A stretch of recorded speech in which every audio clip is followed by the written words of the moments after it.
오상교회 성경공부 구약 창세기 6강 노아의 방주 두 번째 이야기를 함께 나누겠습니다. 지난주에 이어서 노아의 방주를 하고 있는데 그러면 궁금한 것이 과연 성경에 나오는 규격대로 노아의 방주를 만들어 보면 어떨까입니다. 그걸 실제로 한 기상천외한 일이 일어났죠. 미국의 켄터키주에 있는 노아의 방주 공원이 대표적인 예입니다. 자, 사진에 보시는 것처럼 엄청 큰 나무를 가지고 이렇게 노아의 방주를 실현해 보고 있는데요. 완공되었고 현재 공원으로 운영 중입니다. 아주 성황리에 이렇게 이루어지고 있는데 정말 크죠. 성경 창세기 6장 15절 보니까 그 사이즈를 두고 길이는 300규빗, 너비 50규빗, 높이는 30규빗이라고 기록합니다. 이 규빗은 45cm 정도 됩니다. 사람의 팔꿈치에서 손끝까지 거리인데요.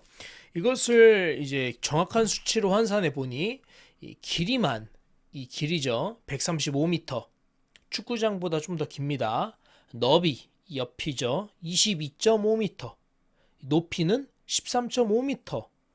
그래서 이렇게 된다라는 거예요.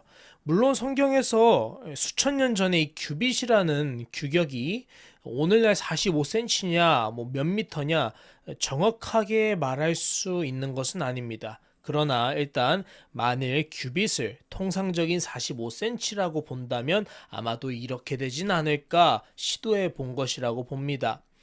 자, 그래서 이 내부를 보니까 뭐 노아와 그의 이제 자녀들, 이 방주에 탄 식구들의 일상생활 중에서 특별히 예배 드리는 거죠. 제사 드리는 모습을 구현했고요. 이 아래는 이 항아리들, 이런 항아리들은 뭐 뱀이라든지 이런 파충류를 담은 것으로 이렇게 묘사된 그런 모습입니다. 성경에는 이런 것들이 묘사가 전혀 없어요. 그러니까 이거는 다 상상으로부터 나온 그런 것이라고 보시면 되겠습니다. 이 오른쪽 보시면은 이렇게 노아의 방주가 뭐 이렇게 2층 몇 단으로 돼 있는 걸 보여주고 복도층 이렇게 사람들이 왔다 갔다 거리는 걸 보여주죠. 아마 노아가 이 노아의 방주에서 약 1년 정도 살았는데 이 각 칸의 동물들이 살았겠죠. 동물들한테 주려는 여물, 이런 소 먹이라든지 이런 것만 해도 엄청 힘들었을 것 같습니다. 뭐 어쨌든 중요한 건 이것이 가능하냐 안 가능하냐 과학적으로 입증하려는 것이 중요한 게 아니라 하나님께서 노아에게 이렇게 명령을 하셨고 여기에는 하나님의 어떤 신앙적인 의도가 분명히 있다. 그런 가르침이 더 중요한 것이겠죠. 자, 그렇다면 이 방주 명령하셨을 때부터 홍수가 일어날 때까지 그 기간에 대해서 잠시 보려고 합니다. 창세기 6장 3절 읽어볼게요. 여호와께서 이르시되 나의 영이 영원히 사람과 함께하지 아니하리니 이는 그들이 육신이 됨이라. 그러나 그들의 날은 120년이 되리라 하시니라. 자, 이거는 지난주 말씀과 일치하죠. 노아의 홍수 사건이 있기 전에 이 세상이 아주 죄악으로 가득 찼었죠. 그때 하나님이 이렇게 말씀하셨어요. 그들이 육신이 되었기 때문에 내가 영원히 그들과 함께하지 아니할 것이다. 그런데 중요한 거, 그러나 그들의 날은 120년이 되리라. 이 말씀의 뜻이 무엇인가 할 때 전통적으로 이 말씀은 이렇게 해석합니다. 이 하나님께서 선고를 하시는 거예요. 멸망의 선고, 심판의 선고. 내가 이제 얘네랑 절대 같이 안 있을 거야. 즉 내가 얘네들을 멸망시킬 거야.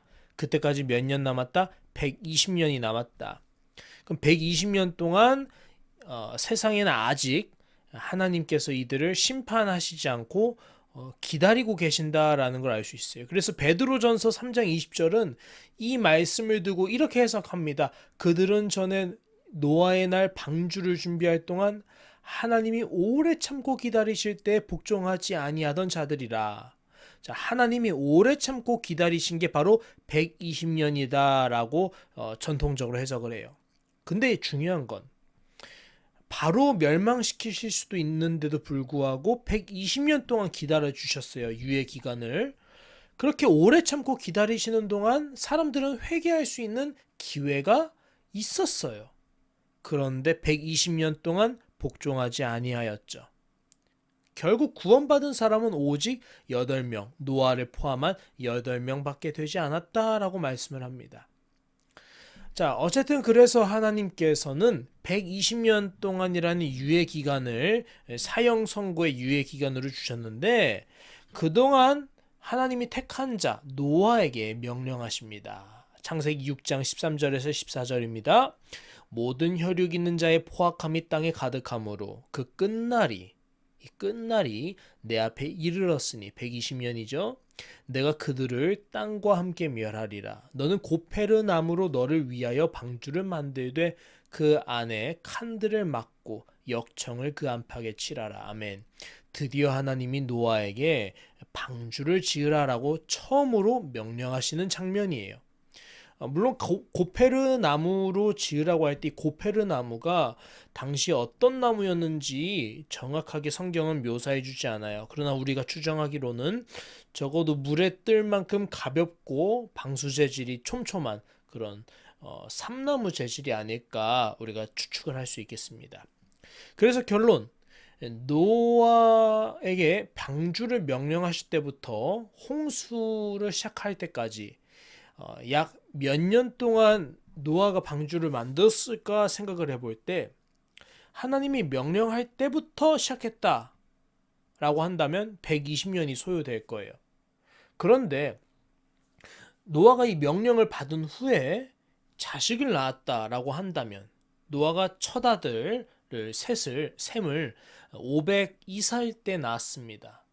그러면 그때 노아가 첫 명령을 받은 게 120년이라는 기간을 한번 따져보면은 약 480살 때라는 건데 노아가 502살 때 셈을 낳고 그 다음에 또 함도 낳고 야벳도 낳고 이 세 아들이 어느 정도 한 2, 30년 정도 장성한 다음에 이 아들들이 노아 아버지 노아를 도와서 함께 방주를 짓기 시작할 그런 쯤?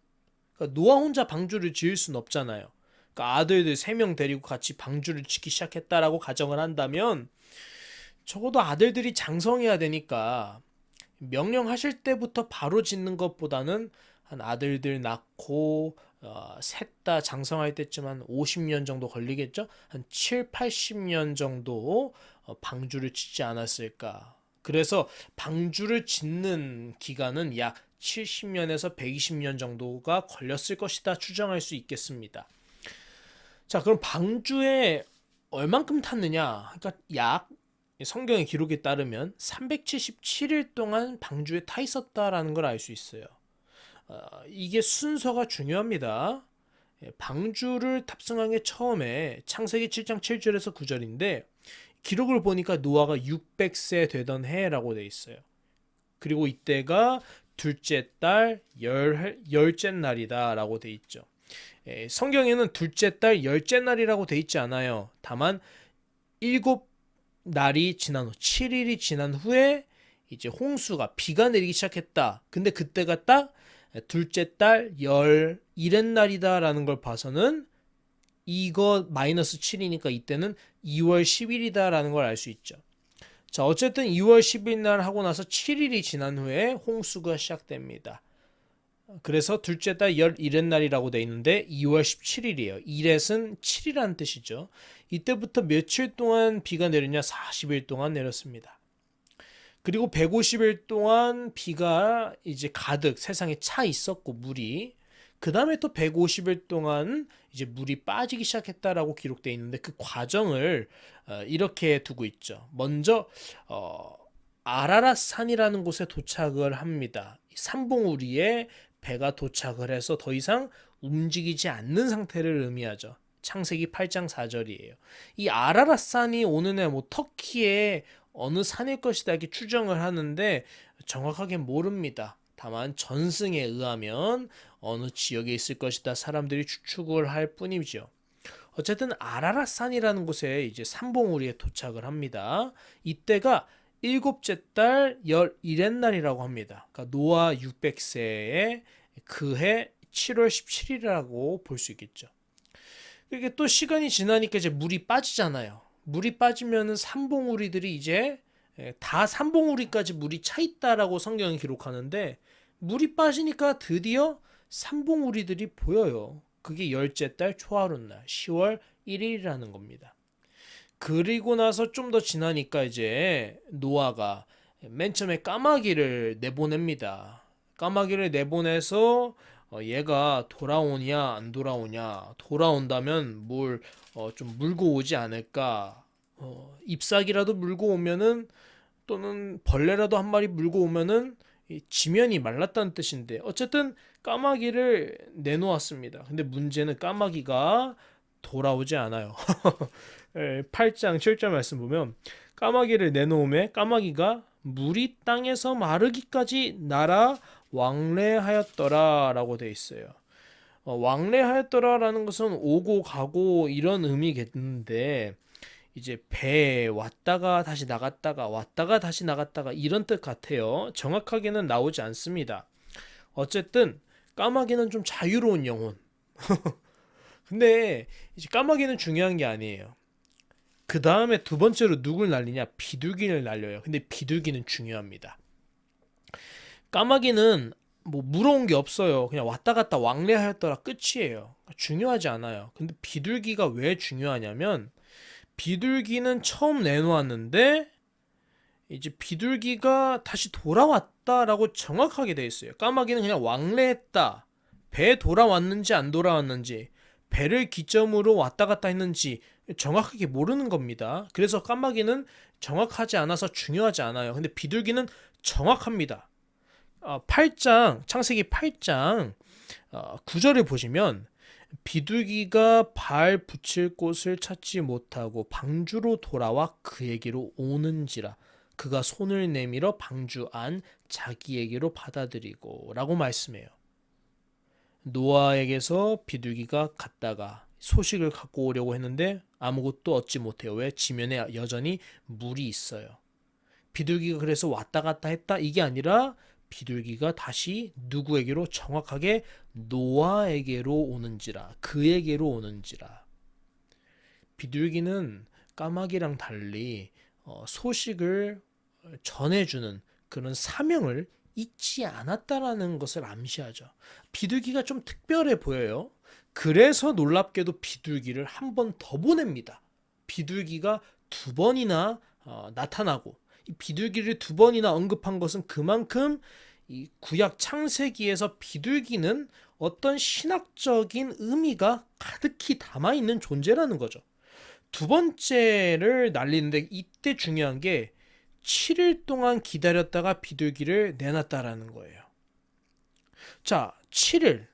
7일이라는 게 계속 반복되고 있죠.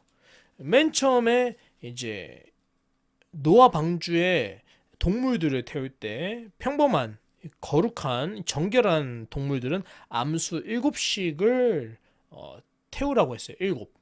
그리고 방주에 탄 다음에 7일 후에 비가 내릴 것이다 라고 말씀하셨어요. 7일. 그리고 이제 비둘기를 내보냈다가 비둘기가 허탕치고 그냥 들어온 게 7일. 그리고 두 번째로 다시 내놨거든요. 그때 비둘기가 뭘 갖고 오냐? 입에 감람나무, 올리브나무입니다. 올리브나무 새 잎사귀를 물어온 거예요. 이 올리브나무도 중요함이죠. 그래서 노아가 땅에 물이 줄어든 줄 알았다라고 8장 11절에 말해요. 그 다음에 12절 보니까 뭐라 말하냐? 또 7일을 기다려서 비둘기를 내놓음에 다시는 그에게로 돌아오지 아니하였더라. 며칠이 또 나와요? 7일. 7이 계속 강조돼요. 근데 7이 가장 처음 강조된 게 언제예요? 창세기 1장. 하나님께서 여섯째 날까지 모든 창조 행위를 다 마치신 후에 일곱째 날에 모든 것을 마치시고 쉬셨더라. 안식하셨더라. 그날을 복을 주시고 그날을 거룩하게 하셨더라. 7. 하나님의 날, 안식, 구원의 완성, 완벽함, 완전함. 아주 성경의 신학적인 의미가 가득 담겨있는 숫자인 7이 누구랑 같이 쓰이고 있어요? 그 7이라는 희망의 메시지를 비둘기가 가져왔다라는 거예요. 그럼 비둘기가 그 희망의 메시지를 가져왔을 때 희망의 메시지를 갖고 온 게 뭐냐? 감람나무 잎사귀, 새 잎사귀, 새로 나온 잎사귀라는 거죠. 이거는 마지막에 우리가 빵 하고 터지면서 얘기를 나눠볼 거예요. 기억하고 계셔야 돼요. 어쨌든 이게 11월 19일이라고 날짜는 안 나오지만 추정합니다.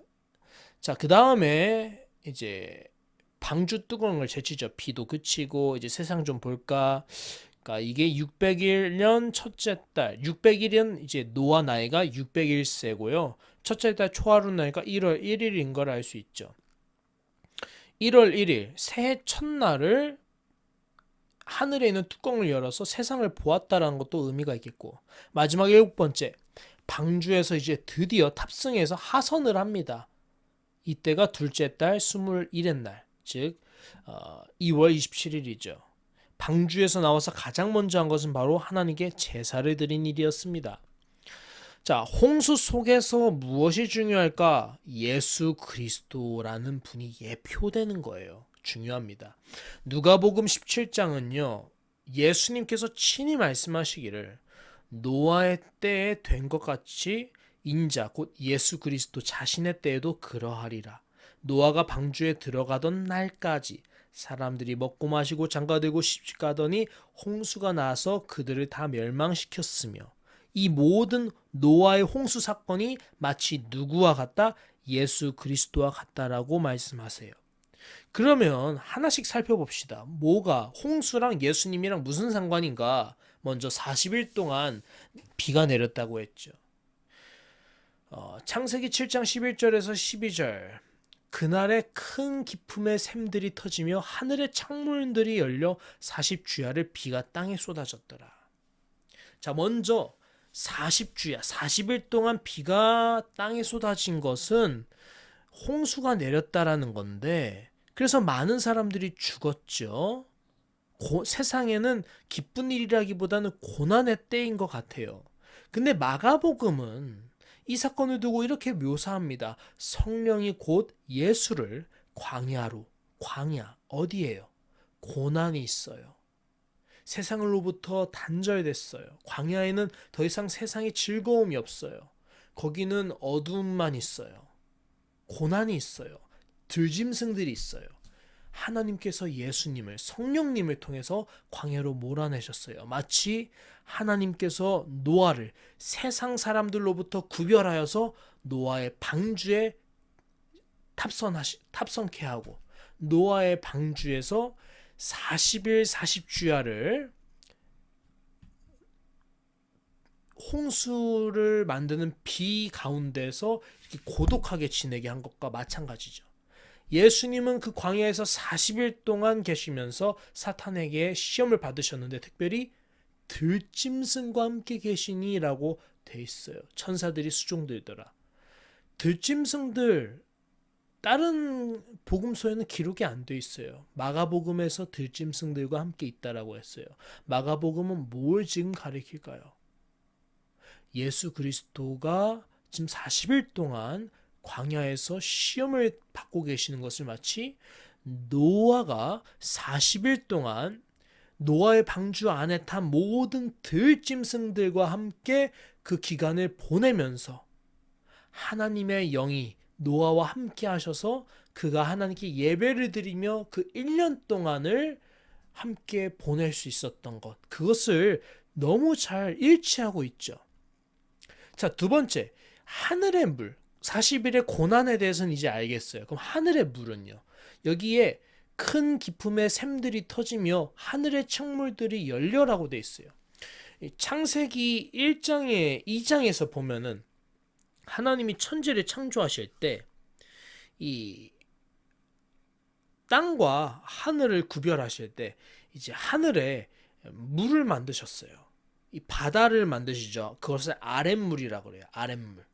근데 아랫물뿐만 아니라 하늘의 물, 궁창 아래 물과 궁창 위의 물로 나뉘게 하시고라고 되어 있어요. 하나님이 물을 만드시는데 궁창 아랫물, 바다, 궁창 위의 물, 하늘의 물을 만드셨다 했어요. 그 하늘에도 물이 있느냐? 이것은 과학적으로 맞냐 틀리냐 이걸 의미하는 게 아니라 문학적인 표현인데 창세기 7장은 그것을 이렇게 표현하죠. 큰 기품의 샘들, 기품의 샘들이 터져서 비가 내렸다? 샘은 땅에 있는 건데 여기서 말하는 기품의 샘은 하늘에 있는 걸 의미하겠죠. 그래서 그것을 두고 하늘의 창문들, 궁창 위의 물, 즉 하늘의 창문을 궁창이라고 한다면 궁창 위에 물이 창문들이 열려서 그 궁창 위에 물이 쏟아내리는 것을 표현하는 거예요. 그러니까 창세기 7장 이 말씀은 창세기 1장의 궁창 위의 물과 연결되는 이미지예요. 그럼 이것이 왜 중요하냐? 하나님께서 바다를 만드실 때 궁창 아랫물 바다와 궁창 위의 물 하늘의 샘물로 나누신 이유가 신학적인 의미겠죠. 어떤 의미요? 바다, 즉 세상 땅에 속한 물은 다시 마시면 또 목이 말라요. 우리가 바닷물을 마시면 짜잖아요. 그래서 못 마시잖아요. 다시 목이 말라요. 또한 이 땅에 있는 물을 마시잖아요. 근데 또 목이 마르게 돼 있어요. 그런데 하늘로부터 내리는 물, 하나님께서 주시는 물은 어떨까요? 다시 목이 마를까요? 요한복음 4장 13절에서 14절 말씀, 예수님께서 사마리아의 우물을 찾아서 그 여인에게 이렇게 말씀하셨죠. 예수께서 대답하여 이르시되 이 물, 땅에 속한 우물물을 마시는 자마다 다시 목마르려니와 내가 주는 물, 하나님께서 주시는 물, 하늘로부터 내려오는 물, 궁창 위의 물, 그것을 마시는 자는 영원히 목마르지 아니하리니 내가 주는 물은 그 속에서 영생하도록 솟아나는 샘물이 되리라. 아멘.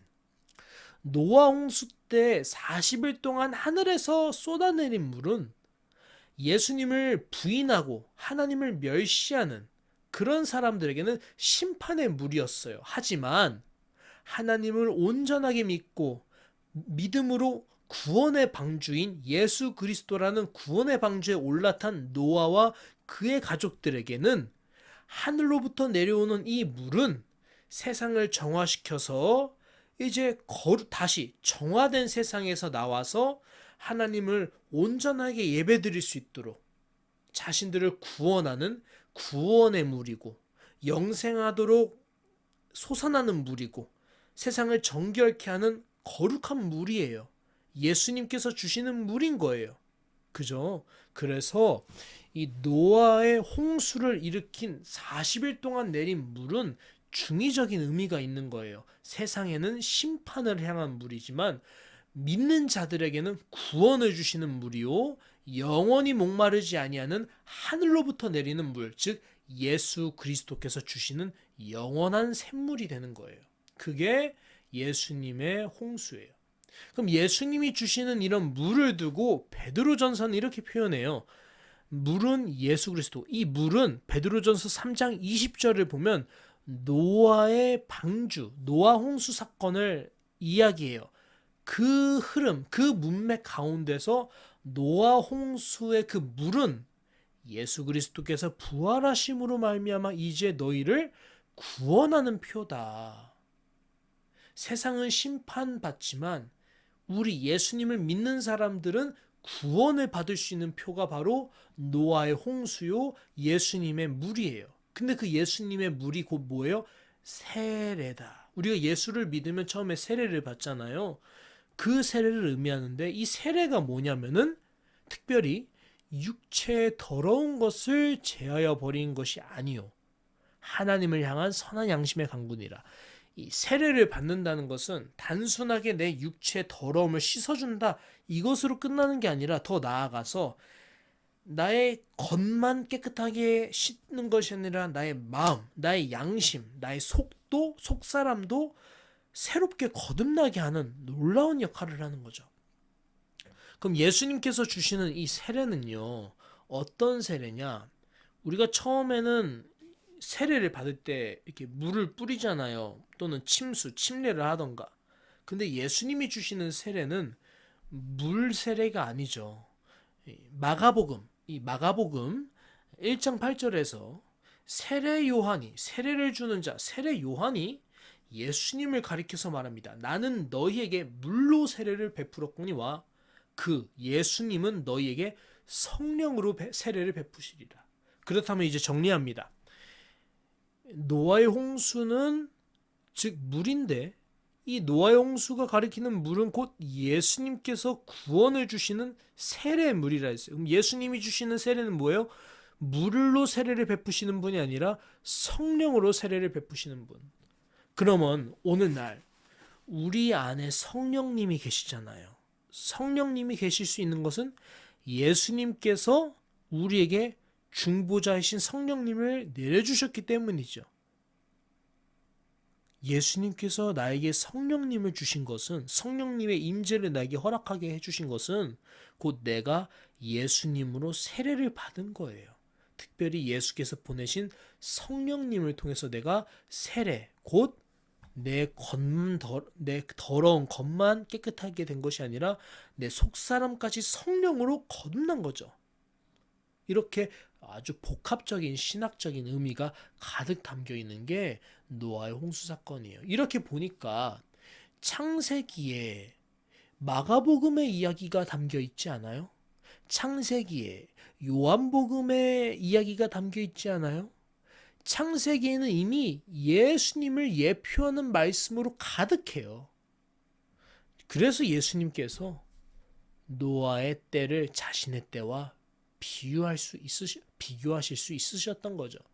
하나만 더 나누겠습니다. 두 번째, 아까 비둘기 중요하다 했죠. 비둘기가 뭘 물고 왔어요? 네, 감람나무, 즉 올리브 나무의 새 잎사귀를 물고 왔어요. 여러분, 올리브 나무에서 그냥 잎사귀가 아닙니다. 새로운 잎사귀가 났어요. 새싹이 났어요. 근데 이것을 두고 마가복음은 이렇게 표현해요. 아까도 마가복음이었는데 지금도 마가복음 1장에서는 벌써 예수님의 이 40일 고난, 40일 금식 기도를 두고 노아의 40일 그 홍수 비사건과 비교하고 있는데요. 이게 10절에서 이렇게 표현됩니다. 예수님께서 그 40일 시험을 받기 전에 세례 요한에게 세례를 받으세요. 그리고 세례를 받고 나서 이 침례에서 물에서 올라오시는데 그때 하늘이 갈라졌다. 이 하늘이 갈라졌다라는 표현, 아까 뭐와 비슷해요? 큰 기품의 샘들이 터지며 하늘의 창문들이 열려. 이것과 일맥상통합니다. 다음, 성령이 비둘기같이 자기에게 내려오심을 보더니, 성령이 비둘기같이 자기에게 내려오심을 보더니, 좋은 소식, 복된 소식을 가져온 동물이 누구였어요? 노아의 홍수 때 비둘기였죠. 비둘기가 뭘 물고 왔어요? 올리브 나무의 새 잎사귀. 그럼 여기서 비둘기는 누구예요? 성령님이요. 성령님께서 우리들에게 가져오신 복된 소식이 뭐예요? 올리브 나무의 새 잎사귀를 가져오셨어요. 그럼 올리브 나무의 새 잎사귀는 대체 누굴까? 이사야 선지자가 예수님이 나시기 500년 전에 이미 예언을 했습니다. 이사야 11장 1절, 이 새의 줄기에서 한 싹이 나며 그 뿌리에서 한 가지가 나서 결실할 것이요. 이게 다윗의 자손으로 오실 예수 그리스도 호산나 그분을 가리켜요. 이제 종려주일이죠. 참 의미가 있습니다. 자, 근데 이 새의 줄기에서 한 싹이 났다고 해요. 이 한 싹, 히브리어로는 호테르라고 합니다. 호테르는요, 이제 올리브 나무에서의 막대기를 말합니다. 장가지요. 그리고 뿌리에서 나오는 넷제르도 올리브 나무에서 나오는 어린 묘목을 가리켜요. 올리브 나무를 보시면, 제가 그림으로는 참조 안 했는데, 올리브 나무는요, 가지가, 줄기가 아주 굵어요. 사람 몇 명이서 이렇게 둘러도 모자랄 정도로 굵어요. 그게 올리브 나무의 기둥이에요. 근데 기둥에 자세히 보면 굵은 가지들이 간혹 이렇게 삐져나와요. 그걸 잔가지라 그래요. 기둥에서 나온 가지를 잔가지라는데, 우리가 생각하는 그런 그 잔잔한 가지가 아니라 굵어요. 이걸 막대기로 씁니다. 떼서. 그래서 이거를 도끼처럼 휘갈기면 이 양들을 잡아먹으려는 늑대의 머리를 부실 수가 있어요. 그러니까 이 막대기는 시편 23편 4절에서 나오는 주의 지팡이와 막대기가 나를 안위하시나이다 할 때 막대기를 가리키는데, 이 양들을 인도하고 보호하기 위해서 당시 목자들이 가지고 다니고 있는 막대기를 가리킵니다. 그리고 여기서 그래서 이 줄기에서 한 싹이 나며 할 때 이 줄기는 올리브 나무의 기둥을 의미하고 싹은 그 기둥에서 나온 호테르입니다. 자, 다음에 뿌리에서는 그러면 뭐가 나오냐? 뿌리에서 나온 가지는요, 말 그대로 밑둥에서 이렇게 나오는 올리브 나무의 밑둥에서 이렇게 삐죽삐죽 나오는, 이것도 좀 굵어요. 근데 이거는 이런 용도의 막대기로 쓰기에는 적합하지 않은 게 묘목의 역할을 해요. 어린 묘목이에요. 얘를 따로 땅에 심으면 올리브 나무가 하나 또 자라기 시작하는 거예요. 그러니까 전통적으로 이스라엘 옛날 사람들은 이렇게 올리브 나무에서 묘목들이 뿌리에서 여러 개가 한 6, 7가닥이 나오거든요. 그럼 한두 가닥은 꼭 남겨놔요. 새롭게 또 나무를 이렇게 자라게 해야 되니까. 그럼 나머지 한 4, 5개는 잘라서 뭐로 쓰냐? 지팡이로 씁니다. 그래서 전통적으로 목자들이 지팡이로 사용할 때 이 넷제를 사용해요. 어쨌든 이게 시편 23편 4절 말씀과 일맥상통하는 건데, 이 두 말씀 모두 누굴 가리키냐? 예수 그리스도를 가리켜요. 호테르처럼 양들을 인도하고 보호하시며 죽지 않고 다음 세대로 이어지는 넷제르처럼 영원한 생명의 근원이신 예수 그리스도를 예표하는 말씀이죠. 근데 이게 다 뭐로 만들었다고요? 올리브 나무, 감람나무. 그리고 노아의 홍수 사건 때 세상을 심판하신 후에 모든 더러운 것들을 홍수로 제하셨죠. 그 다음에 이제 물이 가라앉기 시작하고 빠지기 시작하고 비둘기, 성령님을 의미하는 비둘기를 7일 간격, 하나님의 날인 7일 간격으로 날렸는데, 둘째 날에 두 번째에 좋은 소식을 가져와요. 복된 복음을 가져와요. 그 복음으로 가져온 게 누구예요? 감람나무의 새 잎사귀. 훗날 한 싹이 될 것이고 한 가지가 되어서 우리를 주의 지팡이와 막대기로 인도하실 하나님의 어린 양. 누구예요? 예수 그리스도를 가져오는 거예요. 그렇죠. 그래서 홍수 속에는 명확하게 예수 그리스도가 드러나고 있는 겁니다. 자, 오늘은 이렇게 노아의 홍수의 기간과 그 가운데 순서에 있었던 예수 그리스도를 예표하는 이야기들을 자세하게 나눴습니다. 제가 특별히 이 올리브 나무에 대해서 이사야 11장 1절에 대해서는 한 영상을 하나 공유해 드릴 거예요. 꼭 보시고 여러분의 성경 지식에 많은 큰 도움이 되었으면 좋겠습니다.